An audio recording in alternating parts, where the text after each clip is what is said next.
Third point, what it leads to. So the impact is, this leads to the impact called pneumoconiosis. That's the impact you have. Pneumoconiosis. So that means a kind of lung allergy. So the target organ will be your lungs. So lung allergy, what we commonly called pneumoconiosis, as a consequence of SPM. Okay, point number 1. Again, in India, we generally have got 3 types of pneumoconiosis, in which 2 you have to remember. One is what we commonly called black lung disease, very often the question paper. So what it is commonly called with the term anthracosis. Civil സർവീസിന് എപ്പോഴും ചോദിക്കുന്ന ഒരു വേർഡാണ്. ആ വാക്ക് ശ്രദ്ധിക്കുക. ഞാൻ ഇവിടെ ഇരിക്കുന്ന വാക്ക് ഒന്ന് ആന്ത്രോകോസിസ്. Technically, medically the word is. Second word is the very common word by a common man, black lung disease. Okay, and this is as a consequence of inhaling the particles, what we commonly put the word called coal. So that means it's very familiar among the workers in the coal mine, MINE.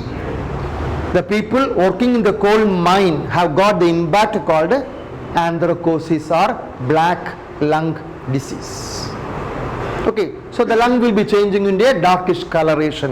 So what we commonly call black lung disease.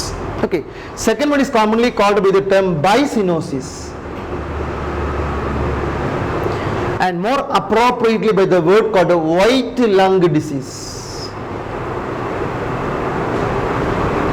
So it's very commonly called with the term white lung disease. It is by inhaling the particle called cotton, COTTON, cotton. If you are inhaling cotton, the allergy will be bicyanosis, while there will be no change in the color of the lungs.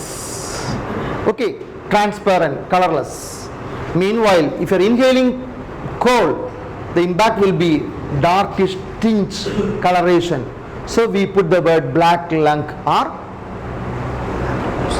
okay, and it's very familiar among the mines working people. It's very among the people working in the cotton industries. Clear? Both are belonging to the category called SPM. Okay, ഇത് മാത്രമല്ല, I can put any example, any number of example if the particle is 10 or less than 10. Okay, anything across 10 or less than 10, the impact will be lung allergy, lung syndromes, okay, lung damages, etc.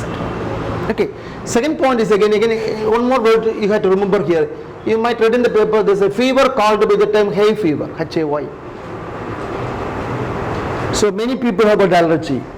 If unnoticed, it ends into asthmatic complaints, asthma. Okay, if I put the word, the syndrome comprising a mild body temperature with sneezing, മൂക്കൊലിച്ചുകൊണ്ടിരിക്കും, ചെറിയൊരു body temperature കൂടെ കാണും. Okay, that's a syndrome have got hay fever. Subsequently, the lungs will be damaged, leading to asthmatic complaint. And this is due to inhaling a material what we commonly called with the term pollen.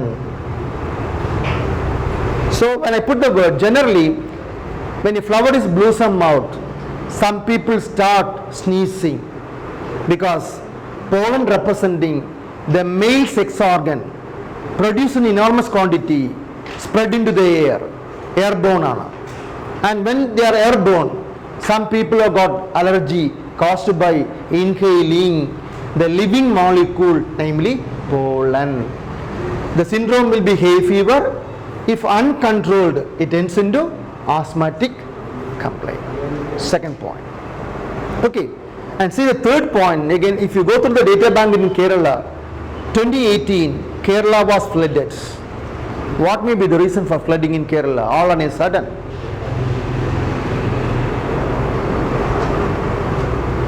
My question is very simple. In 2018, Kerala is flooded. What may be the possible reason for flooding in Kerala?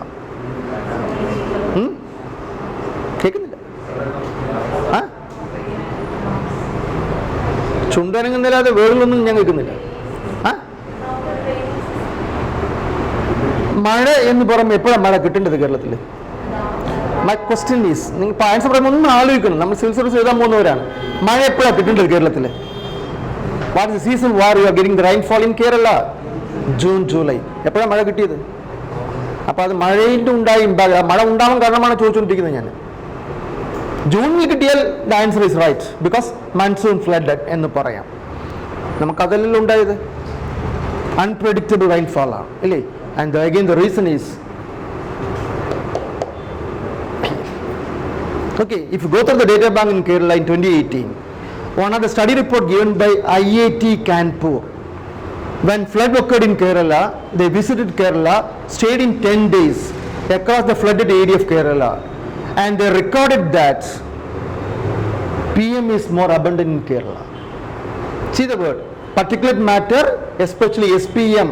അവർ കൊടുത്ത വാക്കാണ് ഈ വാക്ക്. ഞാൻ പറയാം, aerosol is abundant in Kerala for the last several years, and this aerosol is capable of producing change in the cloud formation, or it producing micro cloud formation, MICRO, micro cloud formation.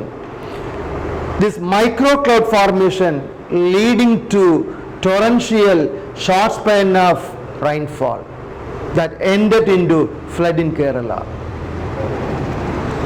See the word there. I repeat the word, aerosol leading to changing the cloud formation, or more appropriately micro cloud formation occurred. This micro cloud formation leads to torrential short span of rainfall in Kerala that ended into flood.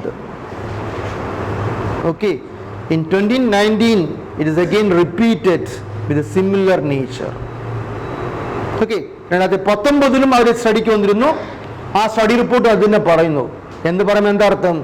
കേരളത്തിൽ SPMന്റെ rate കൂടിക്കൊണ്ടിരിക്കുക. Okay, ഇനി ഞാനൊന്ന് counter ചെയ്ത് പറയാം. Attukal festival കഴിഞ്ഞിട്ട് ഒരു മഴ നമ്മൾ artificially ഉണ്ടാക്കിയെടുക്കുന്നുണ്ട് അല്ലേ? നാച്ചുറൽ ഒന്നുമല്ല അല്ലേ? ട്വാൻ സിറ്റിക്കകത്ത് ആറ്റുകാൽ ഫെസ്റ്റിവൽ കഴിയുമ്പോൾ തന്നെ എന്തുവരും? വൈകിട്ടൊരു മഴ പെയ്യും. ഈ മഴ എങ്ങനെയാണ് ഉണ്ടാകുന്നത്? എന്താണ് നമ്മൾ സ്പ്രേ ചെയ്യുന്നത്? കോർപ്പറേഷൻ എന്താ സ്പ്രേ ചെയ്തുകൊണ്ടിരിക്കുന്നത്? സിൽവർ അയഡൈഡ് അല്ലേ? ഇതിനെ നമ്മൾ ആർട്ടിഫിഷ്യൽ കൊടുക്കുകയാണ് silver iodide. This also do the same even cold cloud formation, CLOUD. ആ ക്ലൗഡ് ഉണ്ടാകുന്നതുകൊണ്ടാണ് കുറച്ച് നേരത്തെ എന്ത് കിട്ടും? മഴ കിട്ടും. പക്ഷെ നമ്മൾ കൊടുക്കുന്ന ക്വാണ്ടിറ്റി വളരെ കുറവായത് കൊണ്ടാണ് ചെറിയൊരു മഴയെ പെയ്യത്തുള്ളൂ. കൂടുതൽ കൊടുത്താൽ എന്തായിരിക്കും? ടൊറൻഷ്യൽ റെയിൻഫോൾ ആയിരിക്കും. ഓക്കെ ഓക്കെ, ഇനി ഞാൻ റിപ്പീറ്റ് ചെയ്യാം. ഗൾഫിൽ ഇപ്പം മഴ പെയ്തുകൊണ്ടിരിക്കുകയാണല്ലേ? എന്താ കാരണം? നോർമലി ഗൾഫിൽ മഴ ഉണ്ടോ? എപ്പോഴെങ്കിലും വായിച്ചു നോക്കിയാൽ പേപ്പർ ന്യൂസൊക്കെ ഇതൊക്കെയാണ് ക്വസ്റ്റ്യൻസ്, ഇങ്ങനെയാണ് കണക്ട് ചെയ്ത് കൊണ്ടുപോകുന്നത്. Why the gulf of got rainfall? ഇപ്പം ഫ്ലഡ് വരെ വരികയാണ് ഗൾഫിൽ. ആദ്യമായിട്ട് റെക്കോർഡ് ബ്രേക്ക് ആണ്. എന്താ കാരണം? എനിബഡി? എവിടെ? നമ്മൾ അങ്ങോട്ടൊന്നും താഴോട്ട് പോകത്തില്ല. അവിടെ ഉണ്ടായത്, അവിടെ ഒരു വാക്ക് നിങ്ങൾ പേപ്പർ വായിച്ചാൽ അറിയാൻ പറ്റും. സോ ഗൾഫ് രാജ്യങ്ങളിൽ ജഞ്ച് ലെയർ ഫോർമേഷൻ വാസ് റെക്കോർഡഡ്. ഈ വാക്കാണ് ഒരു പേപ്പർ, ജഞ്ച് ലെയർ. ഈ ജഞ്ച് ലെയർ എന്ന് പറയുമ്പോൾ nothing other than sulphur dioxide aerosol. They spraying atmosphere with a compound called sulfur dioxide aerosol. ഇതേ സാധനമാണ്. സിൽവർ അയഡൈഡിന് പകരം നിങ്ങൾ എന്താ കൊടുത്തത്? Sulphur dioxide aerosol. that leads to cloud formation and torrential rainfall. അപ്പോൾ ഇത് നല്ല question. What is Junge layer implies? എന്തായിരിക്കും? Sulphur dioxide aerosol. Okay, leading to micro cloud formation, ends into rainfall. So there's another major impact caused by the event called PM. മഴ പെയ്യാനും chance വളരെ കൂടുതലാണ്. അപ്പോൾ human impact മാത്രമല്ല ഇവിടെ ഉണ്ടാകുന്നത്. എന്താണ്? Environmental കലാമിറ്റിയാണ്. മഴ പെയ്താൽ കുഴപ്പമില്ലായിരുന്നു. മഴ എങ്ങനെയായിരുന്നു? ഷോർട്ട് സ്പാനിൽ ടൊറൻഷ്യൽ റെയിൻഫോൾ ആണ്. അൺപ്രഡിക്റ്റബിൾ, അൺകൺട്രോളബിൾ റെയിൻഫോൾ ആണ്. അല്ലാതെ ഡാം തുറന്നു വിട്ടത് കൊണ്ടല്ല ഇവിടെ ഫ്ലഡ് ഉണ്ടായത്. നമ്മളെപ്പോഴും പറയുന്ന വാക്കാണ്, കൗതുകമാണ്, വളരെ കൗതുകമാണ് കേരളത്തിൻ്റെ കാര്യം പറയുമ്പോൾ. അപ്പോൾ ഞാൻ അങ്ങോട്ടൊന്നും പൊളിറ്റിക്സിനകത്തൊന്നും കയറുന്നില്ല. My point is very simple. It's not because of opening of dam or anything across. It's simply because of torrential rainfall uncontrolled ആണ്. Because it depends upon the percentage of aerosol in the atmosphere. അത് തീരുന്നവരെ എന്ത് ചെയ്യും? മഴ പെയ്തുകൊണ്ടേയിരിക്കും. അതാണ് അവിടെ സംഭവിച്ചത്. ആർക്കും ചെയ്യാൻ പറ്റില്ല, ഒരു കൺട്രോളും ചെയ്യാൻ പറ്റില്ല. Nobody can control it. നിങ്ങൾ ഡാം തുറന്നാലും തുറന്നില്ലെങ്കിലും എന്ത് ചെയ്യും? മഴ പെയ്തുകൊണ്ട് തന്നെ ഇരിക്കും. ആ മൊത്തം എയറോസോൾ എന്ത് ചെയ്യണം? പ്രിസിപ്പിറ്റേറ്റ് ചെയ്ത് പോകണം. അതാണ് ഇവിടെ ഉണ്ടായത്. അപ്പോൾ ഇനിയും ഉണ്ടാവും എന്നുള്ളത് ഒരു സംശയവും വേണ്ട. ഇനി മഴ പെയ്യുമ്പോൾ തന്നെ നമ്മൾ എന്ത് പേടിക്കും? ഫ്ലഡ് ആണെന്നുള്ളൊരു സംശയത്തിൽ നമ്മൾ വരികയാണ്. ഓക്കെ, കാരണം നമ്മൾ അന്ന് ആ ഡേറ്റ ഒക്കെ നോക്കുക. 2018 when we flooded, we said that Kerala is flooding after എത്രയും വർഷം കഴിഞ്ഞിട്ടാണ്? 35-40 കൊല്ലം കഴിഞ്ഞിട്ടാണ്. നമ്മളപ്പോൾ അടുത്തെന്താ പറഞ്ഞത്? ഇനി അടുത്തൊരു ഫ്ലഡ് എപ്പോഴാണ് വരാൻ പോകുന്നത്? അടുത്ത 35 കൊല്ലം കഴിഞ്ഞിരിക്കും. 2019 ആകുമ്പം അതേ മാസങ്ങൾ എന്തുണ്ടായി? അടുത്തൊരു ഫ്ലഡ്. മലപ്പുറം വാസ് ഡിവാസ്റ്റേറ്റ്. ഓക്കെ, ഇനിയിപ്പോൾ മലപ്പുറത്ത് അടുത്തൊരു മഴ പെയ്താൽ ആൾക്കാർ എന്ത് ചെയ്യും? ഇറങ്ങി ഓടും. കാരണം it can lead to any casualties. അപ്പോൾ this because of the even cold aerosol available in the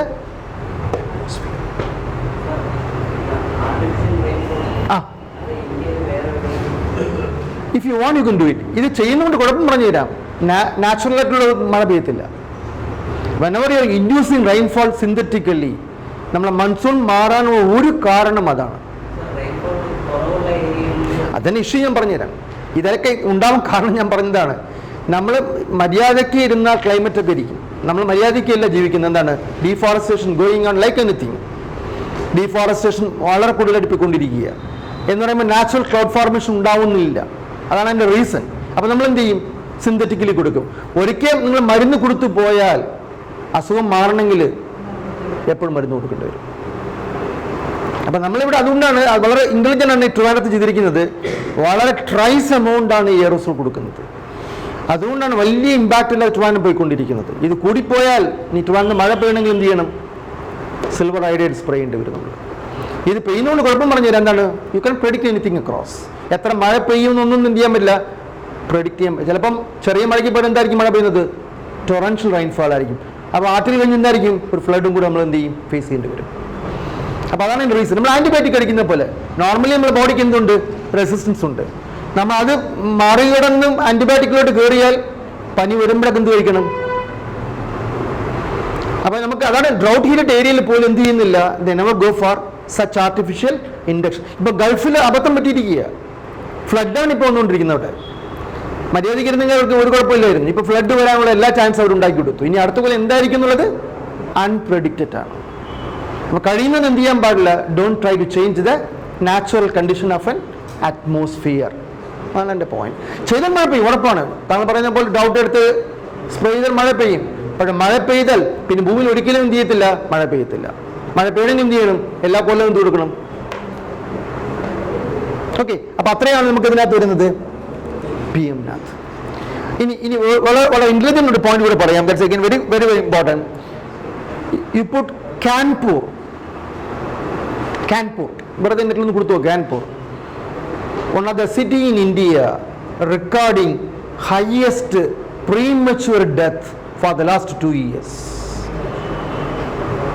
in the globe, not in India. I see the word Kanpur city recording highest level of premature death in the world.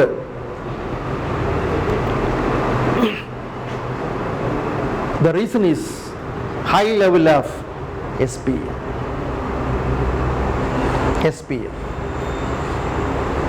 എന്ന് പറയുമ്പോൾ answer is another way. In Kerala, in India, Kanpur representing highest percentage of SPM in the globe. കേരളത്തിൽ ഏറ്റവും clean city ഏതാണ് in terms of SPM? ചോദ്യം അങ്ങോട്ടൊന്ന് ഇവിടെ കയറി പിടിക്കാം. Which city, which district in Kerala standing comparatively zero pollution in terms of SPM from Kerala? Pathanamthitta. We are standing the second position in India. ഇന്ത്യയിലെ second district ആണ് പത്തനംതിട്ട. 23 ആണ് range. 23 SPMൻ്റെ range അവിടെ 23 ആണ്. Anything less than 50 is clean. 50 താഴെയാണെങ്കിൽ clean city എന്നാണ് പറയുന്നത്. പത്തനംതിട്ടയിൽ 23, 2-3. Okay, രണ്ടാമത് വരുന്നത് Kollam standing second position. So one of the clean district in India is Pathanamthitta, standing second position, and third position occupied by in Kerala, Kollam. Second position in Kerala is Kollam. അപ്പോൾ അതും നല്ല ചോദ്യമാണ്. അപ്പോൾ questions ഞാൻ പറഞ്ഞ പോലെ എവിടെ തുടങ്ങി എവിടെ വേണമെങ്കിൽ എന്ത് ചെയ്യാൻ പറ്റും, ഇന്റർ കണക്ട് ചെയ്യാൻ പറ്റും. ഇനി നാലാമത്തെ പോയിന്റ് ശ്രദ്ധിക്കുക, WHO. So you know the word World Health Organization recently given a report to Government of India regarding the SPM in metropolitan cities of India. Okay, the data saying that SPM leads to not only premature death. See the word premature death in Kanpur.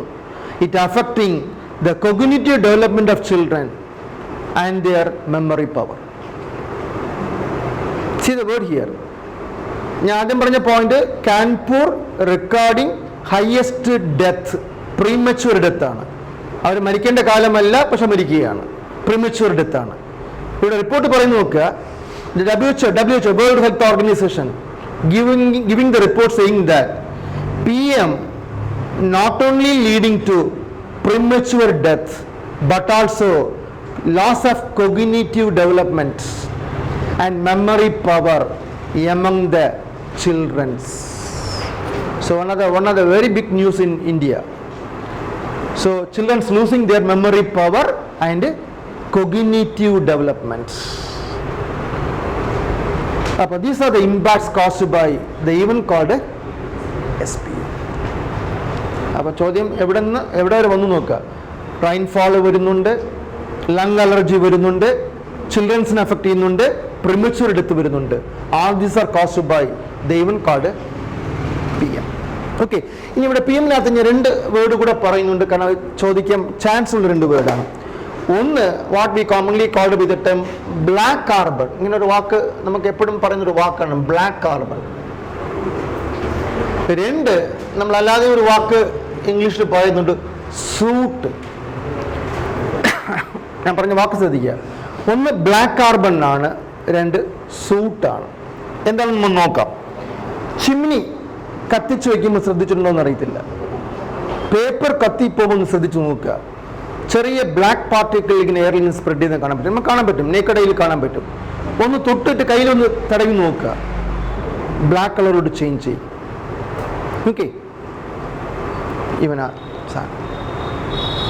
2, engine നമ്മളെ ബൈക്കിനകത്തും സ്കൂട്ടറിനകത്തും ഏറെ പോകുന്ന ഒരു പുറത്തൊരു കുഴലില്ലേ, തണുത്തതിന് ശേഷം കൈയിട്ടും തൊട്ട് നോക്കുക അതിനകത്ത്. ഇല്ലെങ്കിൽ ഈ ടീ ബോയിലറിലെ ലോക്കൽ തേയില ചൂടാക്കത്തില്ലേ, തണുത്തതിന് ശേഷം അടിവശവും തൊട്ട് നോക്കുക, ഒരു കറുത്ത പൊടി കയ്യിൽ പൊട്ടും, അതൊന്ന് തൊട്ട് നോക്കുക, എങ്ങനെയായിരിക്കും, സ്റ്റിക്കി ആയിരിക്കും, ഒട്ടും. മറ്റേത് ഒട്ടത്തില്ല, പൗഡറിയാണ്, ഇത് ഒട്ടും, സൂട്ടാണ്. ഞാൻ പറഞ്ഞ 2 വാക്ക് ശ്രദ്ധിച്ചോ മനസ്സിലായെന്ന് അറിയത്തില്ല. 1 ബ്ലാക്ക് കാർബൺ ആണ് ഞാൻ ആദ്യം പറഞ്ഞത്, 2 സൂട്ടാണ്. നോക്കാം എന്താന്ന് നോക്കാം. ബ്ലാക്ക് കാർബൺ എന്ന് പറയുമ്പം സൂട്ടാണെങ്കിലും ഇൻകംപ്ലീറ്റ്ലി ബേൺഡ് ഓർഗാനിക് കോമ്പൗണ്ട്സ് ആണ്. 2ലും ഇൻകംപ്ലീറ്റ്ലി ബേൺഡ് ഓർഗാനിക് കോമ്പൗണ്ട്സ് ആണ്. ഓക്കെ, ബ്ലാക്ക് കാർബൺ എന്ന് പറയുന്നത് പ്യൂർ കാർബൺ ആണ്. രണ്ടാമത്തെ പോയിന്റ്, 2ന്റെയും common point incompletely burned organic compounds, carbon compounds, incompletely burned carbon compounds. Second word is, in the case of black carbon, you put the word pure carbon now. It contains only carbon. Soot ambam impure carbon now. Impure carbon now. Point number 3, in first column, size is 2.5 or less than that.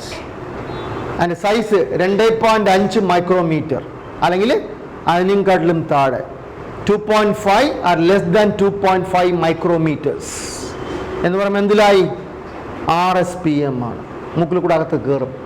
Okay, and here the size is 10 or less than 10. സൂട്ടാകുമ്പം 10 micrometer അല്ലെങ്കിൽ അതിനെക്കാട്ടിലും താഴെ എന്ന് പറയുമ്പോൾ എന്താണ്? Coarse SPM ആണ്. Okay, clear? ഈ രണ്ട് ആണെങ്കിലും കൊള്ളാം. The impact is what I said earlier. എന്തൊക്കെ? ലങ് അലർജി ഉണ്ടാവാം, മൈക്രോ ക്ലൗഡ് ഫോർമേഷൻ ചെയ്യാം, പ്രീമച്വർ ഡെത്ത് ഉണ്ടാവാം, കാർഡിയാക് അറസ്റ്റ് ഉണ്ടാവാം, കാരണം കാപ്പിലറി ഏരിയയിൽ ബ്ലോക്ക് ഉണ്ടാക്കും. പിന്നെന്താണ് ഞാൻ പറഞ്ഞത്? കൊഗ്നിറ്റീവ് ഡെവലപ്മെന്റ് നഷ്ടപ്പെടാം, മെമ്മറി പവർ നഷ്ടപ്പെടാം. ഇതെല്ലാം ഈ രണ്ടും എന്ത് ചെയ്യും? ഉണ്ടാക്കും. അതുകൊണ്ടാണ് ഞാൻ ആദ്യം പറഞ്ഞ പോയിന്റ് വരികയാണ്, don't burn anything waste in the open yard. കത്തിക്കുന്ന കൊണ്ട് നിൽക്കുണ്ടാകുന്ന അബദ്ധങ്ങളാണ് ഞാൻ പറഞ്ഞു തരുന്നത്. ഒന്നെന്താണ്? കാർബൺ മോണോക്സൈഡ് ആണ്. രണ്ടെന്താണ്? ഈ പറയുന്ന രണ്ട് കോമ്പൗണ്ട് എന്ത് ചെയ്യപ്പെടും? റിലീസ് ചെയ്യപ്പെടും. ഓക്കെ, അപ്പോൾ വളരെ ഇമ്പോർട്ടൻ്റ് ആണ്. What you mean by the word organic carbon, the black carbon? What you mean by the word soot? Soot എപ്പോഴും സ്റ്റിക്കി ആയിരിക്കും, മുട്ടും കയ്യിൽ. ബ്ലാക്ക് കാർബൺ എപ്പോഴും അമോർഫസ് ആയിരിക്കും, പൗഡറി ആയിരിക്കും. അതാണ് ബൈക്കിന് അകത്ത് ഞാൻ തൊട്ട് നോക്കാൻ പറഞ്ഞത്, കാരണം കയ്യിൽ ഒട്ടും. ഇനി അമ്പലങ്ങളിലൊക്കെ വലിയൊരു വിളക്കിട്ടിരിക്കത്തില്ലേ, വിളക്കിന് മുകളിലും തൊട്ട് നോക്കുക, കയ്യിൽ ഒട്ടും, സ്റ്റിക്കി ആയിരിക്കും. ഇതൊരിക്കലും സ്റ്റിക്ക് ആകത്തില്ല. ഇതെന്താണ്? അമോർഫസ് പൗഡറി മാസാണ്. ഓക്കെ, അത് രണ്ടിനകത്ത് വരുന്നത് SPM ആണ്. അപ്പോൾ ചോദ്യം മനസ്സിലായി? Black carbon can be included under SPM and this can be also included under SPM. Okay, അപ്പോൾ അത്രയും അതിനകത്ത് മതിയാവും. Then one more word, last word നിർത്തിക്കളയാം. 12 ടൈം 12:30. ഒറ്റ പോയിന്റ് പറഞ്ഞു നിൽക്കാം, NAQI. So the last word NAQI. The word is National Air Quality Index. National Air Quality Index. So it's a data bank given by the body called CPCB. എന്ന് പറയുമ്പോൾ central pollution control board, government of India. Central pollution control board, government of India. So അവരുടെ ഒരു data bank ആണ് ഈ പറയുന്ന NAQI. Okay, അപ്പോൾ see the word here, national air quality index, a data bank given by CPCB.